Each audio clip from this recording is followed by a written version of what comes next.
Welcome to our channel Dr. Rajkumar's Learning App.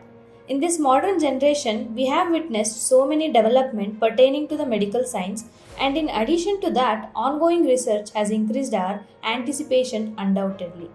We all know how our country, India, is rich in culture and history, being one of the oldest civilizations in the world.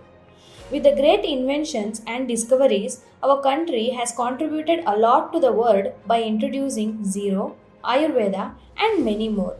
In this video, I'll be speaking about one such invention, that is plastic surgery. During 6th century BCE, that is before Common Era, an Indian physician named Sushruta, today who is known as India's father of plastic surgery, he lived, taught, and practiced his art in the ancient city of Kashi, now known as Varanasi or Banaras. He is still honored for the critical development of Ayurvedic surgical procedures in his work called Sushruta Samhita. He wrote the Sushruta Samhita as an instructional manual for physicians to treat their patients holistically. This Sushruta Samhita is one of the most important surviving ancient texts on medicine, and it describes the Shalya Tantra, that is, the practice of surgery. In its undestroyed form, the Sushruta Samhita has 184 chapters which contains the descriptions of 1120 illness, 700 medicinal plants, 64 preparations from mineral sources, 57 preparations based on the animal sources, and over 27 different types of fever. His text emphasized on many topics such as prevention versus cure.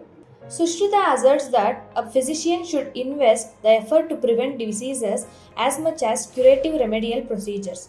He also stated that an important means for prevention is physical exercise and hygienic practices.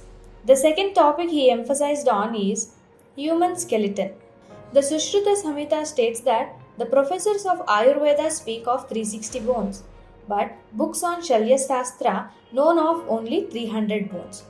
The osteological system of Sushruta follows the principle of homology, where the body and organs are viewed as self-mirroring and corresponding across the various axes of symmetry. Sushruta Samhita states that a student should practice on objects resembling the deceased or body part.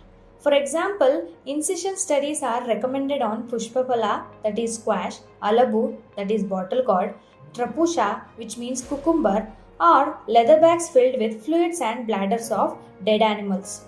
This ancient text describes amputations, plastic, rhinoplastic, ophthalmic, and even obstetrical procedures. The text Sushruta Samhita also described 700 medicinal herbs, including their taste, appearance, and digestive effects to safety, efficacy, dosage, and benefits.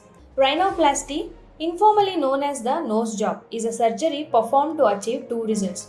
1. To improve the breathing function of the nose. 2. To improve the cosmetic look of the nose.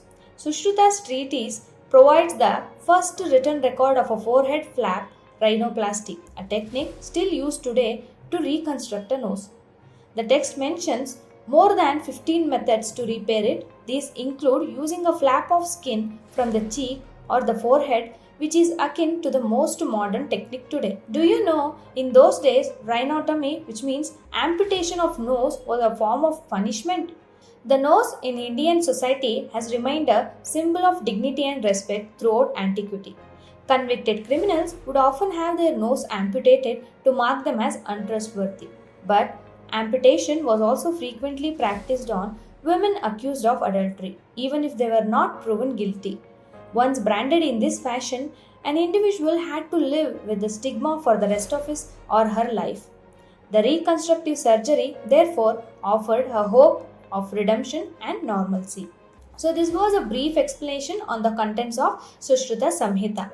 Like any other Sanskrit text, the Sushruta Samhita also travelled from India to other parts of the world. It was translated to Arabic as Kitab Shah Shun al-Hindi during the early 8th century. Sushruta attracted a number of disciples who were known as Saushrutas and were required to study for 6 years before they even began hands-on training in surgery. Before starting their training, they had to take a solemn oath to devote themselves to healing and to do no harm to others. After the students had been accepted by Sushruta, he would instruct them in surgical procedures by having them practice cutting on vegetables or dead animals to perfect the length and depth of an incision. Once student has proven themselves capable with vegetation, animal corpse or with soft or rotting wood and had carefully observed actual procedures on patients, they were then allowed to perform their own surgeries. These students were trained by their master in every aspect of the medical arts, including anatomy. So, this is how plastic surgery was introduced and brought to light by Sushruta Samhita. For more information, please subscribe our channel. Thank you.